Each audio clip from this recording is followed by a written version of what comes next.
था खुदाई खिदमतगार मूवमेंट। तो देखिए खुदाई खिदमतगार मूवमेंट जो थी, जब हमने फ्रीडम स्ट्रगल को करा था कवर स्टैटिक पोर्शन में, उसे भी कवर किया था, बट उस टाइम सिर्फ हमने मेन पॉइंट्स किए थे। बट अब ये न्यूज़ के अंदर है, तो हमारे यूपीएससी, ईपीएफओ, सिविल सर्विसेज और यूपीपीसीएस तो उन सब के लिए ये वाला टॉपिक बहुत ज़्यादा इंपॉर्टेंट हो जाता है। तो अब हम इसे डिटेल में डिस्कस करेंगे। तो देखिए ये जो खुदाई खिदमतगार मूवमेंट थी, ये खान अब्दुल गफ्फार खान ने शुरू की थी, जिनका निकनेम था बच्चा खान भी कहा जाता था उनको। और यहाँ पे देखिए आप एक पर्सन को, एक वर्कर को यहाँ पे प्रॉपर रेड यूनिफॉर्म में देख सकते हैं। तो ये जो थे स्पेसिफिकली आइडेंटिफाई किए जाते थे क्योंकि ये रेड शर्ट्स पहनते थे, मतलब पूरी इस तरीके की रेड यूनिफॉर्म पहनते थे। और इवन जो फीमेल्स हुआ करती थी वो भी स्पेसिफिक यूनिफॉर्म पहना करती थी। सिर्फ डिफरेंस क्या था कि जैसे जो मेल पर्सन थे वो रेड यूनिफॉर्म पहनते थे, वहीं पे जो फीमेल वर्कर्स थी वो ब्लैक कलर की ड्रेस पहना करती थी। तो ये दोनों चीज़ें आपको याद रखनी है। ये आगे मैंने नोट्स में स्पेसिफिकली प्रोवाइड कर रखा है, अभी मैं सिर्फ आपको एक्सप्लेन कर रही हूँ, तो आपको रिटर्न नोट्स भी मिल जाएंगे।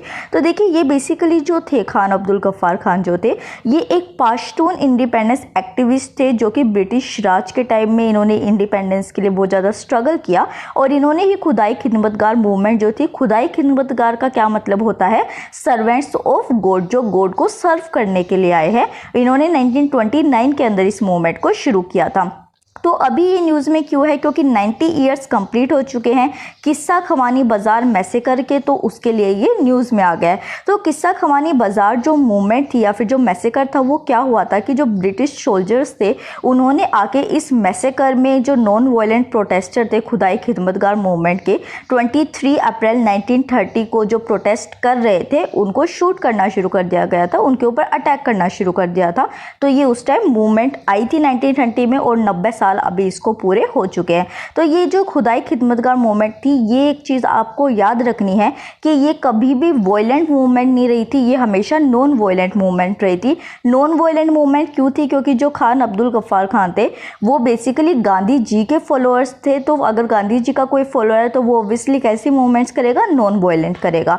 तो यहाँ पे ये बेसिकली पाश्तून फ्रीडम फाइटर थे जो नॉर्थ वेस्ट फ्रंटियर प्रोविंस में ऑपरेट करते थे। तो ये वाला जो पॉइंट है ये भी आपको याद रखना है, क्योंकि स्पेसिफिकली पूछा जाता है, आपको रीजन का नाम दे दिया जाएगा और उसके आगे लीडर का नाम दे दिया जाएगा कि कौन से रीजन के अंदर कौन से लीडर एक्टिव थे उस टाइम में। तो बाद में ये जो मूवमेंट ये पॉलिटिकल बन गई थी, जब ब्रिटिश जो थे उनका ग्रोइंग प्रोमिनेंस जो था वो रीजन में बढ़ रहा था। तो जब ये जो मूवमेंट थी ये भी फिर प्रोमिनेंट होती जा रही थी। तो लास्ट में 1929 के अंदर इन्होंने फॉर्मली इंडियन नेशनल कांग्रेस को ज्वाइन कर लिया था। ये वाला ईयर भी आपको याद रखना है कि 1929 में ज्वाइन किया था। और देखिए यहाँ पे ये आप देखेंगे कि मुस्लिम ग्रुप्स के थ्रू बनाया गया था ये जो मूवमेंट थी, और इन्होंने इंडियन नेशनल कांग्रेस को फॉर्म कर दिया था। तो जो ऑल इंडियन मुस्लिम लीग थी वो इससे परेशान हो गई थी, इनसे नाराज हो गई थी, तो उसकी वजह से उन्होंने फिर इन्हें सपोर्ट करना बंद कर दिया था। तो जो खुदाई खिदमतगार थे वो उसमें बेसिकली मैंने जैसे आपको पहले बताया था कि जो मैन थे वो रेड शर्ट्स पहनते थे और जो वीमन थी वो ब्लैक गारमेंट्स पहना करती थी। उसके बाद अब जरूरी होता है कि अब्दुल गफ्फार खान के बारे में आपको एक एक पॉइंट पता हो, क्योंकि ये बहुत ज़्यादा चांसेस बनते हैं कि आपसे ये पेपर में पूछा जाए। तो खान अब्दुल गफ्फार खान जो थे वो 1890 में उनका बर्थ हुआ और 1988 तक वो रहे, और ये एक पाश्तून थे। देखिए पाश्तून क्या होता है, एक ऐसे मुस्लिम एथनिक ग्रुप जो कि पाकिस्तान और अफगानिस्तान में देखने को मिलते हैं, उनको हम पाश्तून्स कहते हैं।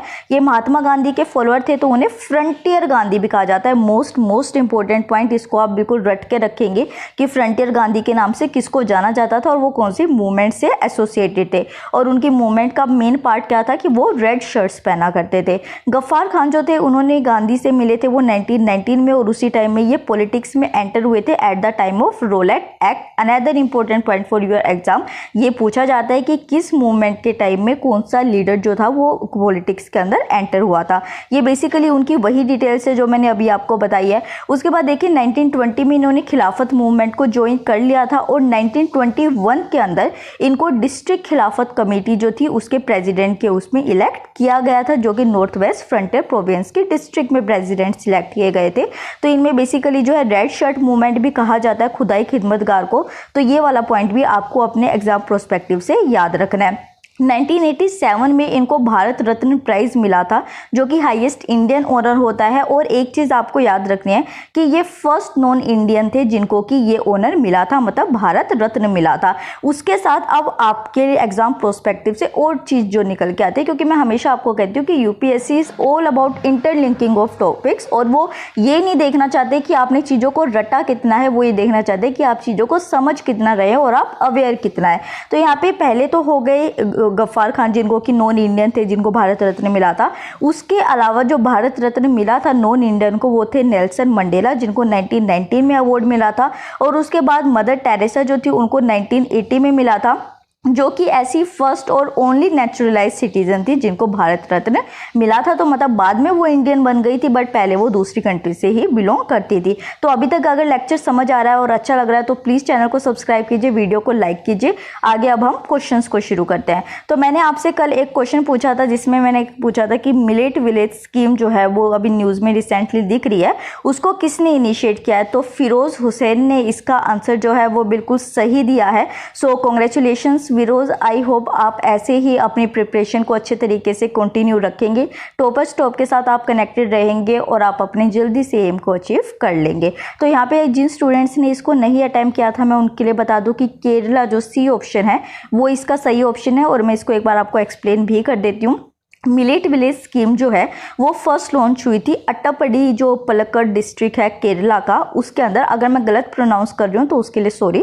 तो यहाँ पे मिलेट विलेज स्कीम जो है वो बेसिकली क्यों की गई थी कि गवर्नमेंट जो है रागी, थीना, चोलम और जो कुथरीवली है, ये मतलब कि मिलेट्स की वैरायटी है, इनको प्रमोट करने के लिए इन्होंने इस स्कीम को लॉन्च किया था, ताकि सारी जो स्कीम्स है मिलेट से रिलेटेड वो प्रमोट हो सके। अब आपके सामने दूसरा क्वेश्चन है जो आपको कमेंट सेक्शन में अब करना है अटेम्प्ट। ये क्वेश्चन है, विद रेफरेंस टू ग्राम न्यायालय कंसीडर द फॉलोइंग स्टेटमेंट। ये क्वेश्चन मैंने इसलिए डाला है क्योंकि जो अभी हमने मूवमेंट डिस्कस किया वो भी आपके स्टैटिक पोर्शन से, हिस्ट्री से, तो ये मैंने पॉलिटी का क्वेश्चन डाला है ताकि आपकी रिवीजन साथ के साथ होती रहे।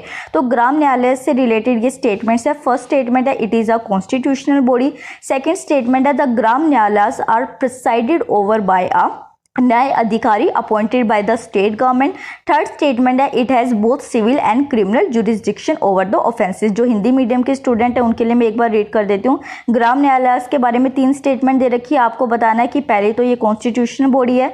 दूसरी स्टेटमेंट दी गई है कि जो ग्राम न्यायालय है उनके जो हेड होते हैं वो न्याय अधिकारी होते हैं, जिसको कि स्टेट गवर्नमेंट अपॉइंट करती है या फिर जो पोस्ट है वो प्रोवाइड करती है। और तीसरी स्टेटमेंट में ये कहा गया है कि जो सिविल और क्रिमिनल केसेस होते हैं, दोनों केसेस को ये ऑपरेट कर सकती है। ये स्टेटमेंट तीसरी है। तो अब आपके सामने ऑप्शन है A 1 and 2 only, B 2 and 3 only, C 1 and 3 only and D 1 to 3।